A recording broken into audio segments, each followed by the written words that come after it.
Nyawo me lang nyawo me gang gang gang nyawo me lang nyawo me gang gang gang me majimi lang ta me la min kana gang gang gang me majimi lang ta me la min kana gang gang gang.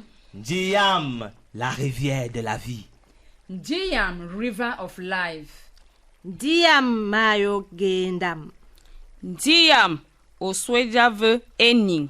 Ndiam, ta shotok. Ndiam, lep uning. Maya boya, Maya jimbenge, maya boya, Maya jimbenge, maya boyo, Maya jimbenge, maya boya, Maya jimbenge. Il était une fois au village Wuro, la rivière Ndiam. La rivière Ndiam alimentait les environs. Les habitants s'y rendaient chaque jour pour plusieurs raisons. Cette rivière avait le pouvoir d'étancher non seulement la soif de ceux qui s'y abreuvaient et de guérir toutes sortes de maladies, car elle possédait des vertus thérapeutiques. Des centaines de personnes s'y rendaient comme sur un site de pèlerinage. Autour de la rivière, située en aval de la montagne, on pouvait y dénombrer de nombreux sentiers parsemés d'herbes et de fleurs multicolorées et bien odorantes. À la lisière, un baobab surplombait tous les autres arbres et avait résisté au temps. Les gens du village estimaient que cet arbre avait plus de 100 ans. Mais que dire des pensées des uns et des autres? Chacun a une histoire à laquelle il associe le baobab. À la rivière ou tout simplement parle de la rivière comme c'est le cas maintenant. La rivière était utile aux populations qui faisaient de nombreux kilomètres pour certains avant d'y arriver. Si toutes les activités étaient autorisées, certaines étaient interdites. Mais il était interdit de s'y laver, de faire la lessive, de déféquer et de pratiquer la pêche. But it was forbidden to wash there, to do laundry, to defecate, and to fish.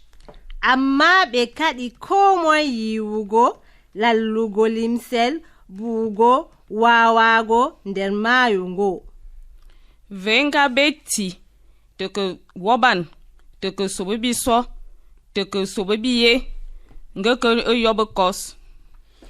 Ndange, alan no chepon. Ne so netso. Ne so mense. Ne nye, pa ne wombab sheto. Ndi ibe songa, lemut anorop, ndi to joa, ndi to bong mahindi, to ilop. Maya boya, Maya jimbenge, maya boya, Maya jimbenge. Dans le village, les jeunes s'adonnaient à plusieurs activités aidant ainsi leur famille. Les activités agricoles étaient généralement menées par les filles et leurs mères et l'élevage par les garçons et leurs pères. Les femmes cuisinaient après les champs auprès de leurs cases sur des feux de bois. Leurs casseroles en terre cuite trônaient majestueusement sur 3 pierres qui servaient de support. Certaines pilaient le mil en chantant de très beaux morceaux choisis et d'autres se vertuaient à attiser le feu, soufflant par la bouche. Ce quotidien rythmé par la livraison des repas aux hommes n'était pas sans heurts. Des bandes s'étaient créées. Des jeunes gens se vertuaient à poser des actes répréhensibles, saccageant par moments des étals et effrayant le bétail lorsqu'ils ne le volaient pas. L'une des bandes était constituée de Nanaru, Kassou, Bijabo et Mojo, âgés respectivement de 15, 18, 19 et 20 ans. Les 2 jeunes filles, Nanaru et Kassou, étaient très belles, mais toujours parées assez bizarrement sans parvenir à cacher leur beauté. Le jeune garçon Mojo, qui semblait le chef de troupe, n'était pas moins élégant. Ses cheveux frisés et noirs faisaient se retourner les jeunes filles qui ne comprenaient pas comment il entretenait cette parure. Toutes leurs actions les précédaient et, sans honte, qu'ils arpentaient les sentiers menant à la rivière. Alors, un soir, cette bande de jeunes filles et de garçons malveillants décida de braver les interdits afin d'assouvir leur curiosité démesurée et poser encore une fois des actes déplacés. Ils décidèrent de se lancer des défis. Dis, Nanaru, je te parie, tu es incapable de te laver dans la rivière Diam. Ah, et qu'est-ce que tu paries? Mon dîner du soir. C'est tout? Si je me baigne dans cette rivière avec interdit, je choisirai ta future épouse. Qu'est-ce que tu en dis? D'accord. Accepta-t-il un peu hésitant. C'est ainsi que Nanaru décida de se baigner dans la rivière. Et les garçons de la bande, Bijabo et Mojo, pour ne pas être en reste, décidèrent d'y aller déféquer et d'y pratiquer la pêche respectivement. Écoute, Bizabo, une fille ne peut aller se laver dans la rivière et nous la regardons sans rien faire. Nous allons y déféquer et pêcher. Mojo répéta cette phrase tellement de fois qu'il finit par convaincre son acolyte Bijabo. Et toi, Kassou, que feras-tu? J'irai faire la lessive. Cela m'épargnera d'aller puiser de l'eau et de marcher si longtemps pour avoir de l'eau. Et sans surprise, d'un pari naquit des volontés de briser les interdits. Kassou décida d'aller y faire sa lessive. Ces jeunes filles et garçons se jetèrent dans la rivière et accomplirent chacun leur forfait, à savoir se baigner, déféquer, pratiquer la pêche et faire la lessive. These boys and girls jumped into the river and went about their business of bathing, defecating, fishing and washing clothes. De konkon be gor konkon naati nder maayo ɓe mbaɗi kalluki nonnon woɓɓe ma ngiwi nder maayo feere bu'i nder maayo feere bo ngaawi liɗɗi feere lalli limsel. Inde bengon be binga a be fam be nga ko swoi be nga ko woban be ke ve menyolok be yo be kos be so be febiye. Peuple ndi pa peuple mban wo hozwe ala me pekea monye go sonet monye go nyeshe monye go ngombapshe a monye bingo sromense. Bilog ni bingond, bi job ilep, inyu yonos ngong yap, ni jorob, joa, bon mahindi, ni lop. Meme maya boya, maya jimbenge, maya boyo, maya jimbenge, maya boya, maya jimbenge. Nanaru se baigna toute la journée. L'eau était douce sur son corps. Elle n'avait pas besoin de savon car l'eau apportait une odeur divine qui parfumait son corps tout entier. Les garçons pêchèrent du poisson à satiété. De toutes les qualités possibles, Mojo déféqua plus bas en éclatant de rire. Kassou lava une abondante bassine d'habits avec du savon volé quelque part auprès d'une case voisine. Leur forfait accompli, ils rentrèrent au village tard dans la nuit, exprimant une joie et une dextérité subite à assister leur famille dans leurs travaux. Des jours passèrent, des semaines se succédèrent ainsi que des mois. Personne ne se rendit compte des méfaits des enfants. Toutefois, et soudainement, la rivière s'assécha, entraînant la disparition de toutes les espèces aquatiques.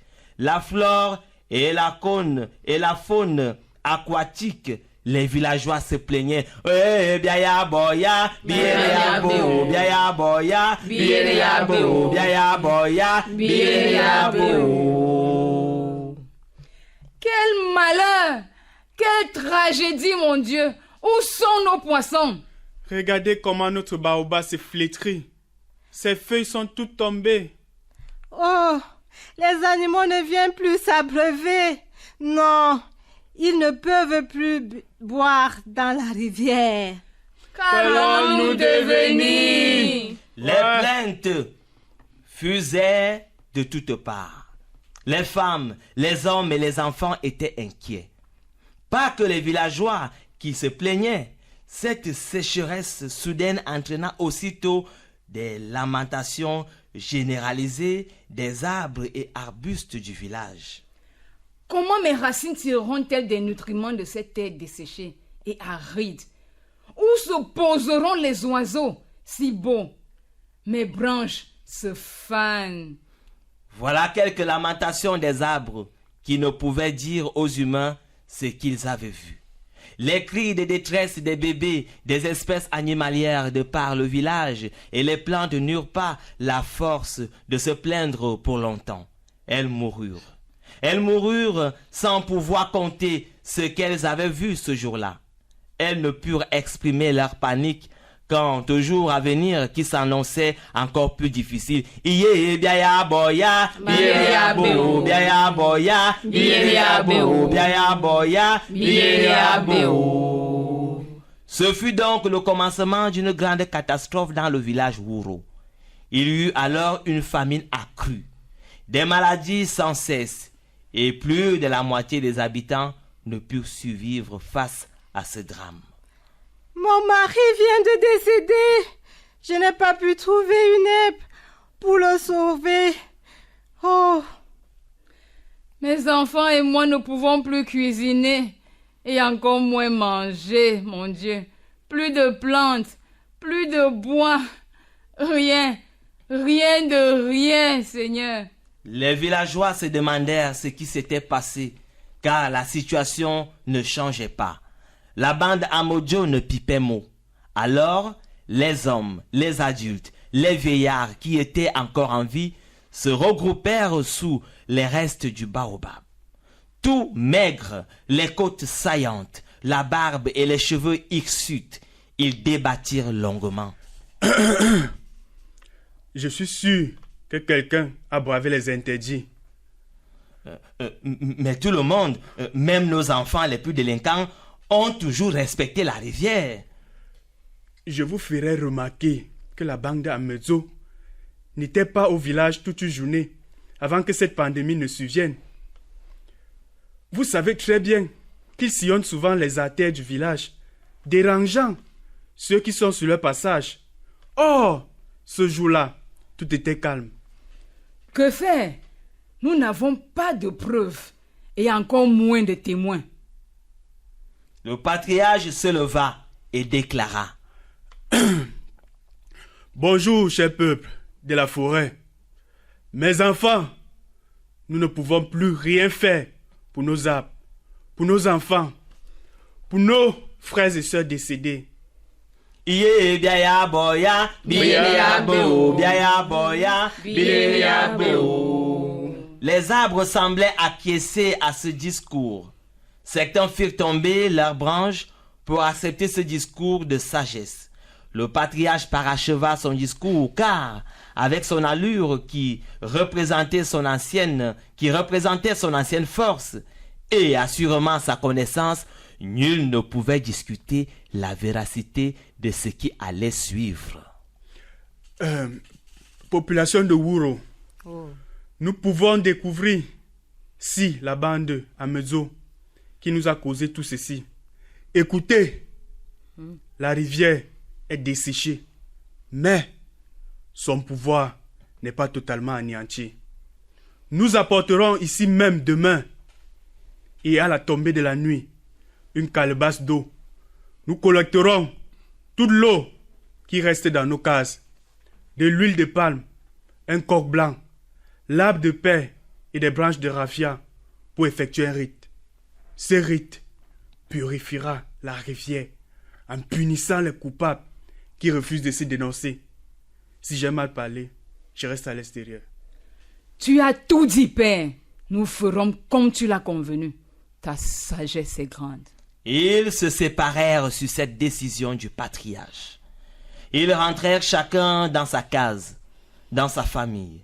Nanaru, Bidjabo, Modjo et Kassou continuèrent à garder le silence malgré le malheur qui s'était abattu sur le village. Nanaru regrettait de ne pas pouvoir choisir une épouse pour Bidjabo. Les regrets de la perte d'un parent ne parvenaient pas à susciter l'envie de se dénoncer. Pendant ce temps, les hommes continuaient à collecter de case en case les ingrédients demandés pour le rite. Ce n'était pas facile, mais ils y parvinrent car, à la seule mention du chef et du patriarche, les femmes et les enfants s'exécutaient. Le lendemain, près de la rivière, le patriarche vêtu de juste un pagne, s'approcha de la rivière asséchée et lui parla. En levant la calebasse pleine d'eau d'Ndiyam, et l'implora. Les arbres baissèrent leurs branches jusqu'au sol. Les femmes et les enfants restaient éloignés. Les plus âgés étaient autorisés à célébrer avec les hommes à la rivière. Iye biaya boya, biaya bo, biaya boya, biaya bo. Diyam, rivière Diyam, ô Diyam, toi si belle, toi qui nous as nourris, toi qui nous as abreuvés d'un si bon breuvage, à guérir nos maladies. Je t'implore, Diyam, d'accepter ce don. Toute l'eau qui nous reste au village, qui vient de toi, nous te la rendons, afin que ceux qui t'ont souillé, t'ont sali, t'ont insulté, maltraité, soient punis. Mais surtout, que tu nous reviennes avec les mêmes qualités, que les arbres, les poissons, la faune aquatique, et nous les hommes, vivons dans cette harmonie que tu as permise, Diyam. Diyam, nous te demandons pardon. Pardon, Diyam, nous te demandons pardon. Le coq fut ensuite présenté et égorgé. Le sang versé sur le nid de la rivière et arrosé avec l'eau précédemment présentée. L'huile de palme fut disposée sur l'arbre de paix et le raffia. Le tout imbibé dans le reste d'eau contenu dans les canaries. Chaque villageois, enfant, femme, homme, passa se faire asperger par la mixture. La bande à Mojo était absente. Bijabo guettait au loin. Nanaru, Mojo et Kassou vaquèrent à d'autres occupations. Les populations rentrèrent chez elles, convaincues que la rivière reviendrait après le rituel du patriage. Quelques jours après, Nanaru, Bijabo, Mojo et Kassou devinrent fous et vadrouillèrent dans la nature. Ils déclarèrent leur forfait sans que cela ne leur soit demandé. La rivière se remplit à nouveau de sa flore, abreuva les villageois et le baobab redevint verdoyant. Iye biaya boya, biaya jimbonge, baya boya, baya jimbonge, baya boya, baya jimbonge, baya boya, baya jimbonge. Ah, Diyam. Diyam, merci Diyam pour avoir accepté nos cadeaux. Diyam, merci pour m'avoir redonné la vie. Je retiens qu'il ne faut jamais se permettre de défier la nature. Sinon, elle se venge de nous. Never allow yourself to defy nature, otherwise it will sort you out. Tata torru kala takdifu ngam torran men. Temia kansendama nesi mosezi. Kepela ndonzo makwang. Bikola. Bipawe. Din lama be jos mbok, tigale i hel banabes. Mama elame lange nyawo manganga papa olame lange sawo manganga majimi lange kame lamin kananga maimi lange kame lamin kananga malimi lange kame lamin kananga